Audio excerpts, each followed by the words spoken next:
Okay, Yusuf Asghar, Assalamu alaikum, Ustad. Do you think that there is a general negligence of importance of authenticity in modern Islamic scholarship?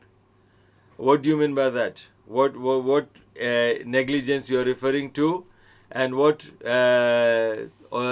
scholarship you are referring to? Islamic scholarship. Specify your question, please. Sorry, I mean Hadith authenticity.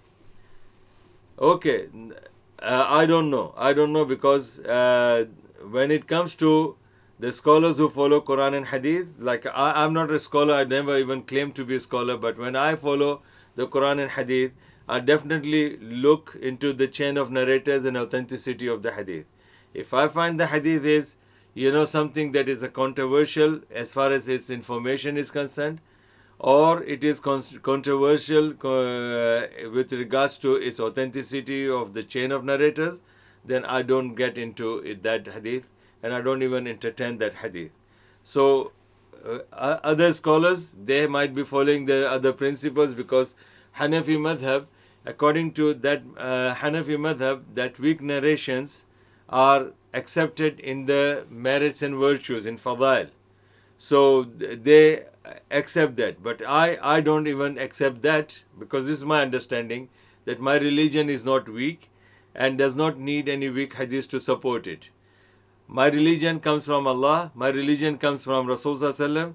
So if the Quran and Hadith, Quran is authentic, no doubt about it. But if the Hadith comes and if Hadith is narrated in a weak narration, or the scholars of Hadith have mentioned the reason why this Hadith is weak, and once it is clear to me, then I don't care whether it is for the halal or haram or it is for merits or virtues. Alhamdulillah. In regards to when scholars make arguments within the various sciences, be it fiqh or aqidah. Yeah, I know. There are people, they do all these kind of things and they're trying to prove their arguments or their belief based on the weak narrations. But they will be answerable to Allah subhanahu wa ta'ala. As my part is concerned, alhamdulillah, I'm not a layman in that sense. And I'm not a blind follower of any particular school of thought or any particular scholar. If I see that, alhamdulillah, Hanafi has got the right and they have the Sahih Hadith and their point is valid based on the Sahih Hadith, I will go by that, regardless of what the other people are saying. If Salafis, they have the authentic hadith, mashallah, and they have a point to mention, and if they bring the authentic hadith which is sahih, and the hadith is clear, then I don't mind taking that. So I go by the Quran and hadith. Why? Because Quran says, Ya ayyuhalladhina amanu ati'u Allah wa ati'u Rasula wa ulil amri minkum fa in tanaza'tun fi shay'in farudduhu ila Allah wa Rasul in kuntum tu'minuna billahi wal yawmil akhir. Very clear verse of Surah An-Nisa chapter 4 and verse 59. You can check it. Very clear verse from the Quran, and it says that obey Allah, obey His Rasul, and also obey the Muslim authorities. And this is where the scholars are. So Allah tells me, Abdul Majid, obey Allah. That means follow Quran, follow Rasul Sallallahu Alaihi Wasallam, and follow your imams, your scholars. Yes, Quran says that to me. Suppose if I am taking this as Allah is addressing me. But then Allah says that فَإِن تَنَازَعْتُمْ فِي شَيْءٍ فَرُدُّهُ إِلَى اللَّهِ وَرَسُولِ. But when you are following someone and there is a dispute raised, the scholars, Allah will not bring disputes, Rasul will not bring disputes. Rasul came to unite us and remove the doubts and disputes from us.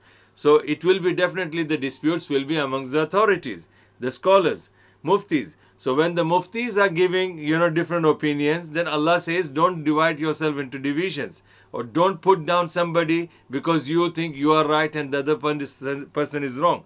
No, carry out, take your arguments or verify your arguments of the disputes based on the Quran and Sunnah. That means any scholar, any school of thought, if they come with the Quran and they have a point and it is clear and authentic, agreed, alhamdulillah, it's not like playing around making 2 plus 2 making 5 or 2 plus 2 making 3. Then if it is clear 2 plus 2 is 4, then take it. Don't go with the opinions. Take the proof from Quran and Hadith. So this is what I do when there are disputes. When Hanafis do this or Shafi'i do this, Salafi do this, Barelvi do this, I don't argue with them. I say, okay, let's follow Quran and Sunnah. And if it is there, it is there. If it is not there, I say good luck to you all. Alhamdulillah.